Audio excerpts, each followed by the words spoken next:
నమస్తే, welcome to think Andhra. నేను మీ ప్రియాంకారావు.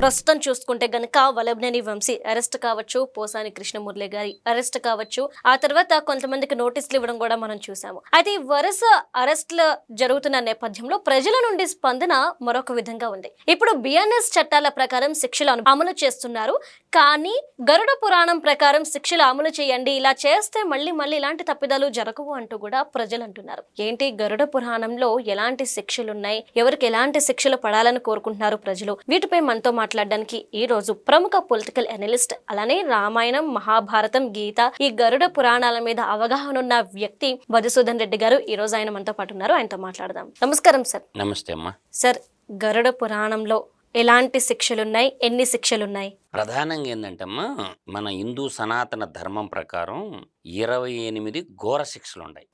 28. కాబట్టి మన హిందూ మైథాలజీ ప్రకారం ఇప్పుడు ఏంటంటే ప్రజాస్వామ్యంలో భారత రాజ్యాంగం ప్రకారం మనం బిఎన్ఎస్ ప్రకారం ఉంటుంది. భారత శిక్షా స్మృతి కానీ, న్యాయ సంహిత అని చెప్పి ఇట్లా 3 రకాలైనటువంటి చట్టాలు ఉన్నాయి. ఇప్పుడున్న నేటి కాలానికి అవి పనిచేయవు. ఓకే. ఎగ్జాక్ట్లీగా పనిచేసే చట్టాలు ఏంటంటే గరుడ పురాణం హిందూ ధర్మశాస్త్రాల్లో ఒక ముఖ్యమైన పురాణంగా పరిగణించబడుతుంది. ఇది మానవ జీవితాన్ని, అటు పునర్జన్మ, మరణాన్ని, అంత్యక్రియలను, మరణాంతరం జీవితం, నరక స్వర్గ సంబంధిత విషయాలను వివరంగా చర్చిస్తుంది. గరుడ పురాణం చదవండి, అందరు ప్రతి ఒక్కరు చదవాలా. ఇదేంటంటే శ్రీ మహావిష్ణువు గరుడికి ఇచ్చిన గుప్త జ్ఞానాన్ని గరుడ పురాణంగా పిలుస్తుంది. పురాణంలో మనుషులు తమ కర్మలను ఎలా శిక్షలు అనుభవిస్తారో చెప్తుంది ఇదన్నమాట.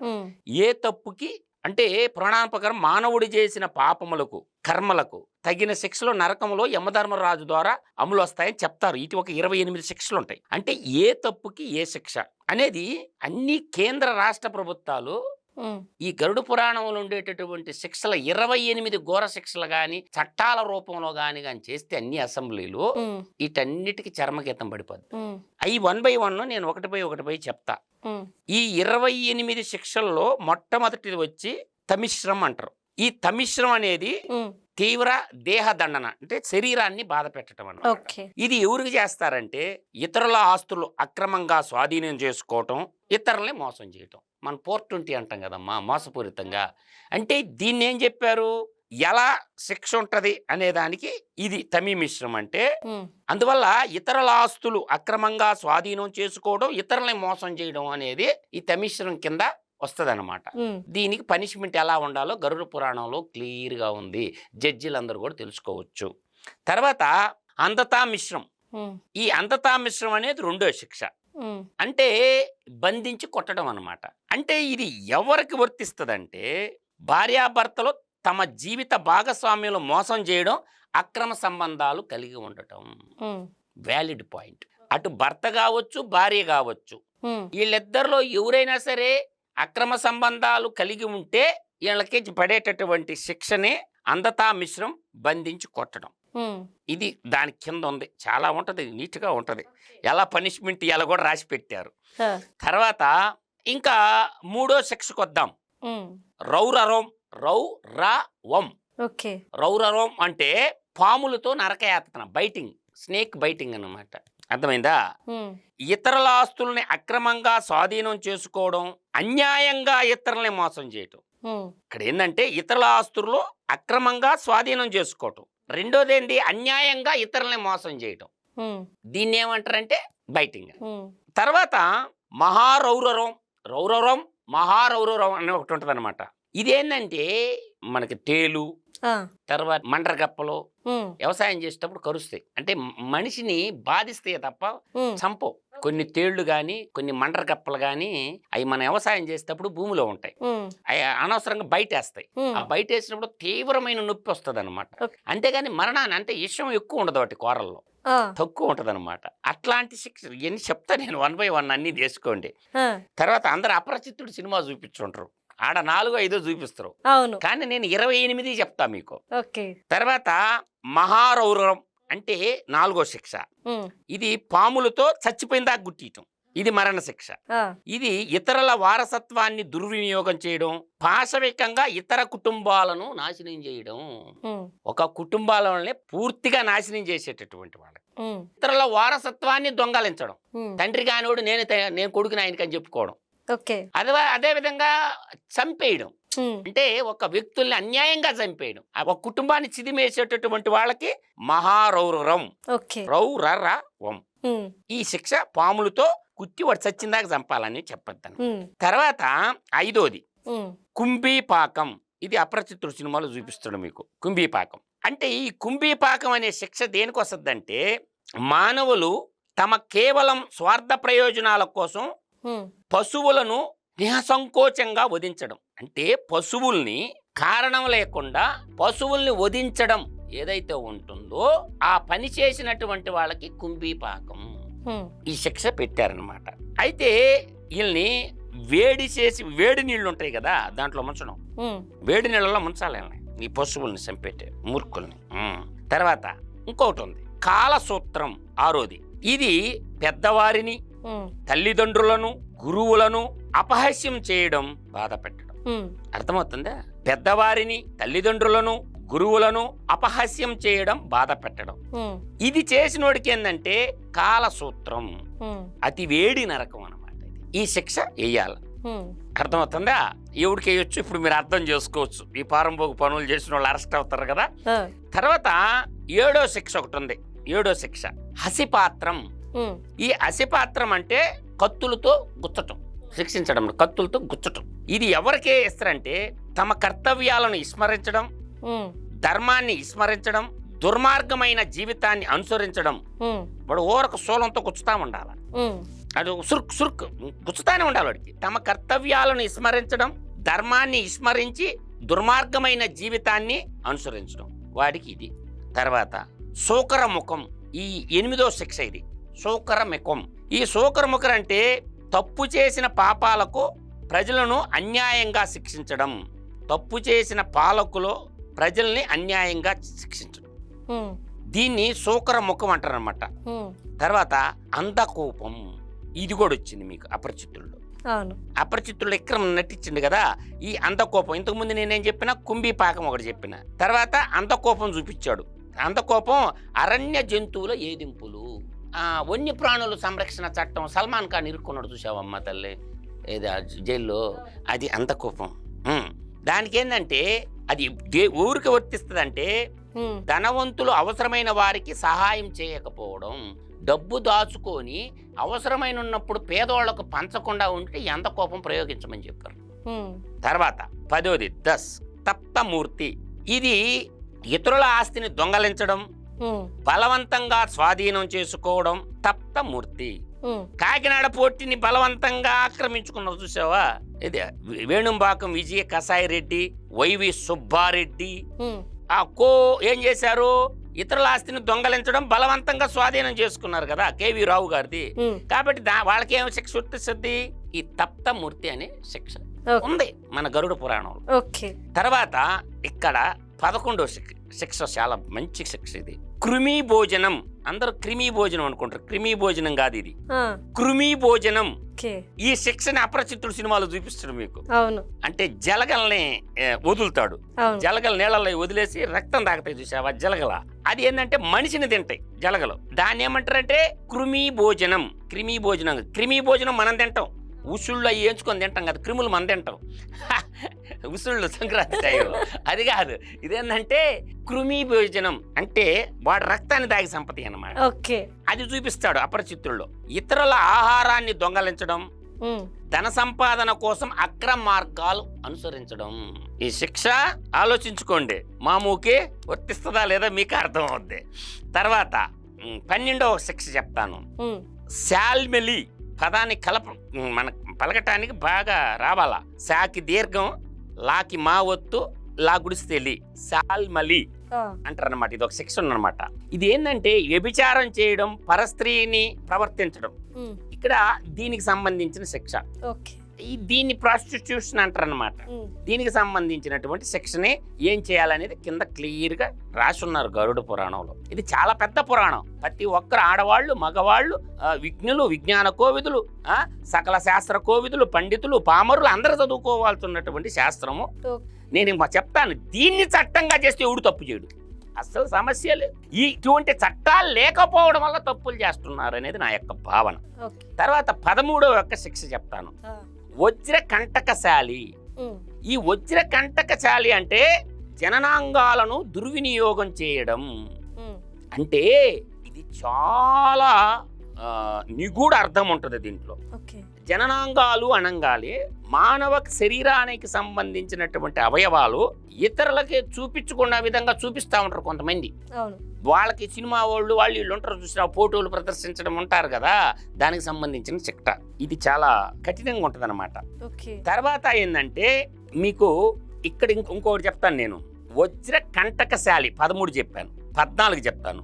వైతరణి పేరు గుర్తు పెట్టుకోండి బాగా. ఇది ఒక శిక్ష ఉంది. వైతరణి అని ఒక నది కూడా ఉంది.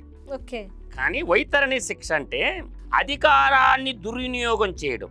అంటే పబ్లిక్ సర్వెంట్స్, ఎమ్మెల్యేలు కావచ్చు, ఎంపీలు కావచ్చు, సర్పంచ్లు కావచ్చు, వార్డు మెంబర్లు కావచ్చు, అధికార దుర్వినియోగం చేసే వాళ్ళకి ఈ శిక్ష ఒకటి పెట్టాడు అనమాట. దీనికి ఏంటంటే ఈ శిక్ష ఏంటంటే చెత్త, మలమూత్రము, రక్తం, మాంసం, ఇతర చెత్తలని నదిలో ముంచాలంటోండి. అంటే మనకు మూసినది అలాగే ఉంటుంది కదా, దాంట్లో ముంచి పెట్టేస్తే వాడు పాటుకోవాడే అన్నమాట. అదనమాట వాడికి ఉండే పనిష్మెంట్ అది. అక్కడ తలకాయ పైకి పెట్టి ఆడు వదిలేయాలండి. ఇదనమాట ఈ వైతరణి అంటారు ఈ శిక్షని. తర్వాత చూస్తే పయోవహం. పయోవహం అంటే ఇది ఒక 15వ శిక్ష. వాడికి కడుపు నొప్పి చాలా మంది భరాయించలేరు. ఈ కడుపు నొప్పి ప్రధానంగా ఆడపిల్లలకే ఎక్కువ వస్తుంటది ఎవ్రీ మంత్. ఆడతల్లులు పాపం చాలా బాధపడుతుంటారు అనమాట. వాళ్ళకి నెలసరి వచ్చేటప్పుడు వస్తుంది కడుపు నొప్పి విపరీతంగా, చాలా ఘోరమైంది అనమాట. అదే కపట ధర్మం, మోసం, వంచన చేసిన, ఇతరులను హింసించిన దీనికి వేయాల్సిన శిక్ష ఏంటంటే పయోవహం. అంటే వాడికి కడుపు నొప్పి వస్తానే ఉండాలి కంటిన్యూగా, అది క్రియేట్ చేయాలన్నమాట. అది చెప్తారనమాట. ఇంకా 16వతో చేస్తే ప్రాణరోధం అని ఒక శిక్ష ఉంది. 16వ శిక్ష ఏంది? ప్రాణరోధం. ఈ ప్రాణరోధం ఏంటంటే ఇతరులను అనవసరంగా వేధించడం, తమపై అధికారం చూపించడం, అంటే గాడిదతో తన్నించడం, గాడిద కాళ్ళతో.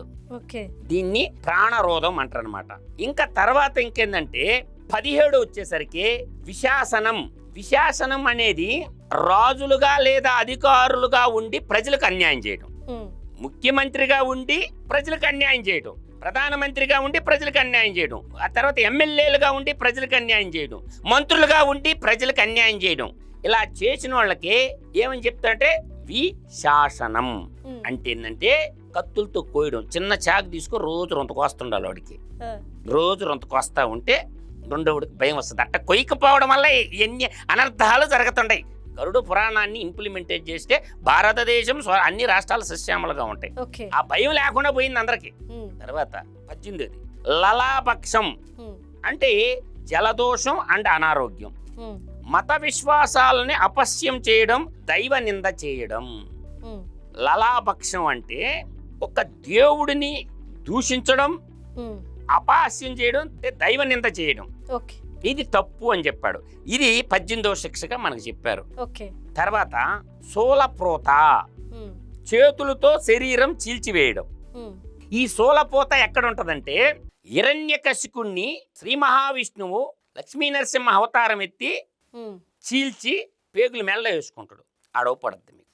కోరత్వంతో ఇతర జీవితాలను నాశనం చేసేటటువంటి వాడికి వేయాల్సిన శిక్ష అంటే సోలప్రోత. అందుకని కన్న కొడుకుని ఏనుగులు పెట్టి చంపమంటాడు, నదిలో వేయమంటాడు వాళ్ళ తండ్రి. ఆయన మాట వినలేదని. అందుకని వాడి పేగులు బీకి నరసింహస్వామి మెల్ల వేసుకుంటాడు. చూసావా?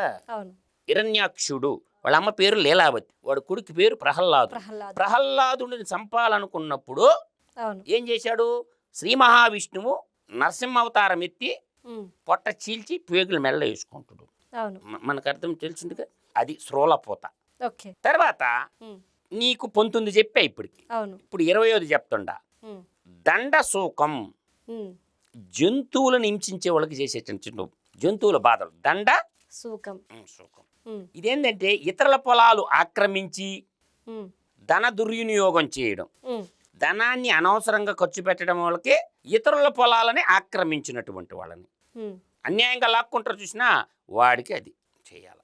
తర్వాత 21 ఉమ్, అవ తీసి తీసి బాగా గుర్తుపెట్టుకోండి, చర్మం వలచడం అంటారు చూసావా, ఉమ్, దాన్ని అవతీసి అంటారు.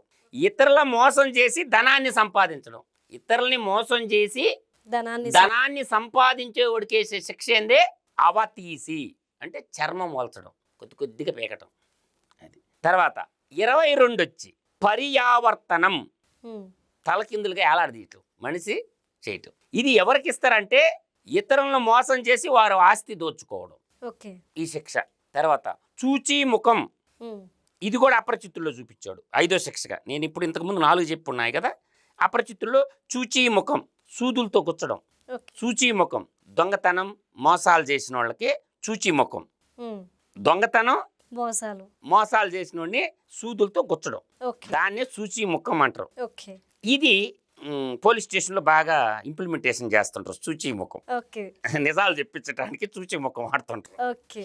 తర్వాత అగ్నిశిఖ, ఉమ్, ఈ అగ్నిశిఖ అనేది సతీ సాగమనం ఉంది కదమ్మా, భర్తతో పాటు భార్యని కాల్చేవాళ్ళు కదా పురాణంలో, అటువంటిదేనమాట ఇది. ఇది ఏంటంటే అగ్నిశిఖ అంటే చిత్తశుద్ధి లేకుండా దుర్మార్గమైన పనులు చేయడం, ఉమ్, చిత్తశుద్ధి లేకుండా దుర్మార్గమైన పనులు చేసేయడానికి అగ్నిశిఖ బతికుండగానే కాల్చతారు అనమాట మంటల్లో పెట్టి. ఇది 24వ యొక్క శిక్ష. ఇంకా 25 వచ్చేది వజ్ర కంటకశాలి, అంటే ఇక్కడ ఇతరులను వేధించడం, హింసించడం. ఇది కూడా ఓకే. పదునైన గడ్డి వంకల గుండా నడిపించడం. ఉమ్, మీకు బాగా అర్థం చేసుకోండి. మీకు ఇక్కడ మనం మామూలుగా గడ్డి వంకలు బలవంతంగా నడిపిస్తారు. ఓకే. గడ్డి వంకలు అంటే మీకు ఎప్పుడన్నా గ్రామాల్లో తిరిగితే మీకు అర్థమవుద్ది. అది ఉమ్, 2 రకాల చెట్లు పెడతాం మేము మా పల్లెల్లో, మేము ఇప్పుడు కూడా ఉండే. ఉమ్, ఒకటేమో జముడు అంటాం, ఉమ్, ముళ్ళు ఉంటాయి, బాగా తెల్లంగా ముళ్ళు ఉంటాయి, బ్రహ్మజముళ్ళలాగా పైకి చక్కగా మొలస్తాయి. అవును. ముళ్ళు విపరీతంగా ముళ్ళు ఉంటాయి దానికి. తర్వాత మీరు ఇప్పుడు ఈ మధ్య చూశారు కదా డ్రాగన్ ఫ్రూట్ తింటున్నారు కదా, అట్లా అరిచేలాగుంటే ముళ్ళు ఉంటాయి దానికి. దాని కాయలు కోసుకొని నేను చిన్నప్పుడు తినేవాడు, తెగ తినేవాడు. ఓకే. ముళ్ళు గుచ్చుకుంటున్నా వదిలేవాడిని కాదు. ఉమ్, అందువల్ల నా ఆరోగ్య రహస్యానికి అది ఒకటి అనమాట. అది తెగ తీసుకొని తినే ముళ్ళు చిక్కరకంగా గుచ్చాయి అనమాట, అట్లాంటిది అనమాట ఇది. తర్వాత వజ్ర కంటకశాలి అనే శిక్ష. అప్పటికి ఎన్ని అయినాయి? 25 అయినాయి. ఉమ్, ఇక్కడ శామి అని ఇంకో శిక్ష ఉంది. ఓకే. చిన్న పిల్లల్ని హింసించడం, అమాయకుల్ని బాధ పెట్టడం, ఉమ్, దీనికి వేసే శిక్ష ఏంటంటే శామి అంటారు. ఏమి లేదమ్మా, జంతువులు నోరులో వేసేయాల. నీకు అర్థమైందా? తిమ్మింగళం ఉంది, లోపలికి పోతే మొత్తం మొసలు ఉంది, లోపల వేసేస్తున్నా అంటే నేరస్తు ఘోరమైన జంతువులు నోరులో వేసి తినిపిస్తారు అనమాట. నీకు మాంసం తినేమంటే సింహము పులి తింటది కదా, అట్ట కూర జంతువుల నోట్లో వేసేయాలన్నమాట వాడిని. ఎవరిని? చిన్నపిల్లల్ని హింసించినోడిని, అమాయకులను బాధ పెట్టినోడిని కూర జంతువులకు ఆహారంగా చేసేయాలని. అది అనమాట శామి అంటే. మంచి శిక్ష కదూ, బాగుంది కదూ. తర్వాత 27 వచ్చి సంద్రసుఖ. సంద్రసుఖ అంటే ఇది కఠినమైన శిక్ష. అనైతిక సంబంధాలు కలిగి ఉండటం, పైన కూడా చెప్పాం. అనైతిక సంబంధాలు కలిగి ఉండటం అనే దాన్ని సంద్రసుఖ అంటే మనిషిని 2 పొరలుగా చీల్చడం. మనం మైథాలజీలో చూసుకుంటే వాడు మళ్ళీ చీల్చేస్తుంటే కరుచుకుంటా ఉంటాడు. కృష్ణ పరమాత్మ ఒక తుంగను తీసి ఇలా చీల్చి ఇటు ఇటు వేస్తాడు, అప్పుడు కరుచుకోడు అనమాట. ఇటు కాదురా అని తుంగ పీసి చీల్చి శ్రీకృష్ణ పరమాత్మ ఒకటట్టు ఏమంట ఆపోజిట్ డైరెక్షన్ ఏమంటాడు. అది భీముడు చూస్తాడు, ఇటు తీసేసి వాడిని అటొకటి వేస్తాడు, చచ్చిపోతాడు. అటువంటిది అనమాట. అంటే చీల్చడం, వాడిని 2 కాళ్ళు పెట్టుకొని లాగేయటం. దీన్ని సంద్రసుఖ అంటారు. తర్వాత 28 ఫైనల్ ఊర్ధవరోపణ. ఊర్ధవరోపణ అంటే ఇతరుల జీవితాలను అణగదొక్కడం, లంచాలు తీసుకోవడం. ఇతరుల జీవితాన్ని అణగదొక్కడం, లంచాలు తీసుకోవడం అంటే ఏళ్ళ వ్యక్తుల అడుగుల్లోంచి దోసేయటం, పెద్ద కొండ మీద కిక్కటం, దోసేయటం. ఆ నుంచి కింద పడితే ఏముంటుందా? జెండా పైకి అయిపోరాజు, అంతేనా?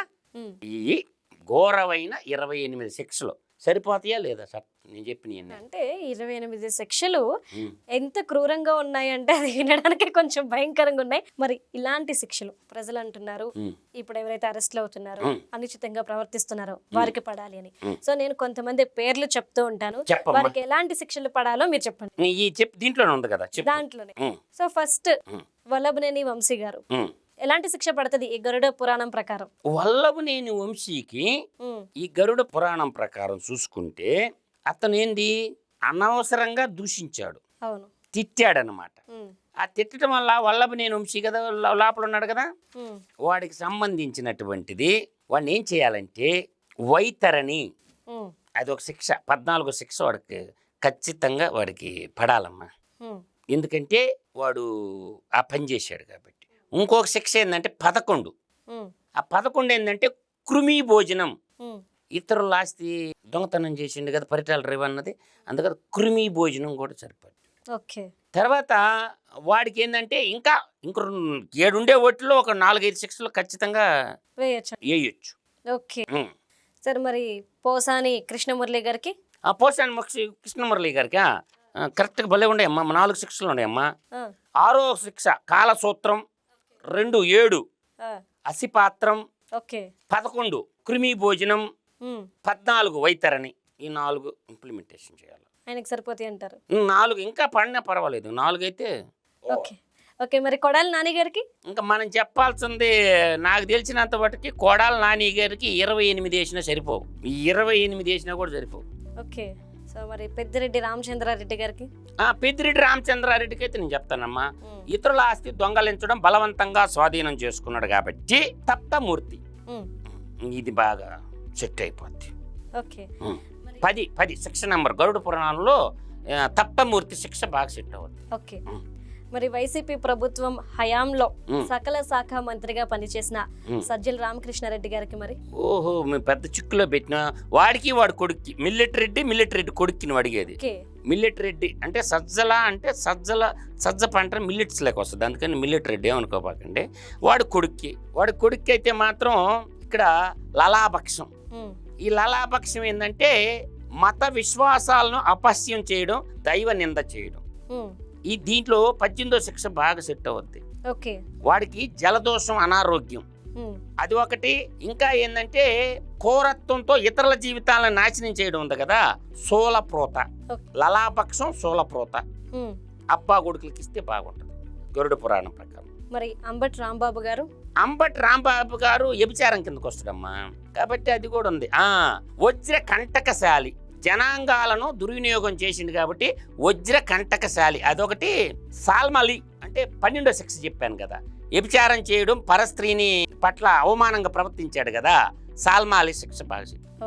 వాడికి ఇంకా ఉంది, అధికార దుర్వినియోగానికి కూడా పాల్పడ్డాడు కదమ్మా, దానికి వైతరణి. వాడికి కూడా వైతరణి ఒకటి, సాల్మలి, ఈ 2 శిక్షలు. అంటే మనకి 12వ శిక్ష, 14వ శిక్ష రాంబాబుకి సెట్ అవుతాయి బాగా. మరి పేర్ని నానికి సంబంధించింది అతను ఏంటంటే అధికార దుర్వినియోగం చేశాడు అతను కూడా, అతనికి ఏంటంటే వైతరణి. తర్వాత ఇంకోటి కూడా ఉందమ్మా, అతనికి మంత్రిగా ఉండి ప్రజలకు అన్యాయం చేసింది కాబట్టి విశాసనం. 17వ శిక్ష, 12వ శిక్ష 2 సరిపోతుంది, అప్పటికే ఓవర్ అయిపోతుంది. మరి జోగి రమేష్ కూడా అధికార దుర్వినియోగం చేసింది కాబట్టి ఆయనకు కూడా విశాసనం పడుతుంది. తర్వాత అతనికి తప్తమూర్తి, ఇతర ఆస్తులు కూడా దొంగతనం చేసింది కాబట్టి తప్తమూర్తి అని ఒక 10వ సెక్షను, 17వ సెక్షను బాగా పనిచేస్తుంది. మరి ద్వారంపూడి చంద్రశేఖర్ రెడ్డి ఆయన కూడా దొంగతనం చేసింది కదమ్మా, ఇతరుల ఆస్తులు దొంగతనం చేసి బలవంతంగా స్వాధీనం చేసుకున్న దాంట్లో ఉండదు కాబట్టి తప్తమూర్తి 10వ శిక్ష పడుతుంది. అతనికి 14వ సెక్షన్ వైతరణి పడుతుంది. అతనికి విశాసనం కూడా పనిచేస్తుంది 3 సెక్షన్లో. ఇంకో సెక్షన్ ఉందమ్మా ఆయనకి అగ్నిశిఖ, అంటే చిత్తశుద్ధి లేకుండా దుర్మార్గమైన పనులన్నీ చేశాడు, అది వస్తుంది. శుచిముఖం కూడా, అంటే దొంగతనం చేయటం, మోసాలు చేయటం, దాని కిందకు అంటే రేషన్ బియ్యం దొంగతనం చేసింది కదా, అందుకని శుచిముఖం కూడా పనిచేస్తుంది. అది 23వ సెక్షను, 25వ సెక్షను మీ కూడా ఖచ్చితంగా వర్తిస్తాయి. ద్వారంపూడి చంద్రశేఖరుడికి 5 సెక్షన్లు వర్తిస్తాయి. సార్ మరి ఇంతమందికి ఇన్ని చెప్పారు, మరి వీళ్ళందరికీ అధినాయకుడు ఒకరు ఉన్నారు, ఆయన జగన్మోహన్ రెడ్డి గారు. మరి ఆయనకి ఈ గరుడ పురాణంలో ఎలాంటి శిక్షలు పడతాయి అంటారు? జే గ్యాంగ్ అధినాయకుడికి ఈ 28 రకాల భయంకరమైన శిక్షలకే అర్హుడు. నేను ఏదైతే 28 చెప్పానో, తమీమిశ్రం, అందితామిశ్రం, రౌరవం, మహారౌరవం, కుంభీపాకం, కాలసూత్రం, అసితపాత్రం, శూకరముఖం, అందకోపం, తప్తమూర్తి, కృమీభోజనం, శాల్మిలి, వజ్రకంటకశాలి, వైతరణి, పాయోవహం, ప్రాణహ్రోదం, విశాసనం, లాలాభక్షం, సూత్రప్రోత, దండశోకం, అవతీసి, పర్యావర్తనం, చూచీముఖం, అగ్నిశిఖ, వజ్రకంటకశాలి, శ్యామి, సంద్రసక, ఊర్ధరోహణ. ఈ 28 శిక్షలకే అర్హుడైన వ్యక్తి భారతదేశంలో ఒకే ఒక్కడు. వాడే కలికాల జగనాసురుడని మాత్రం సవీనంగా చెప్పగలను. Okay sir, right. నమస్కారం.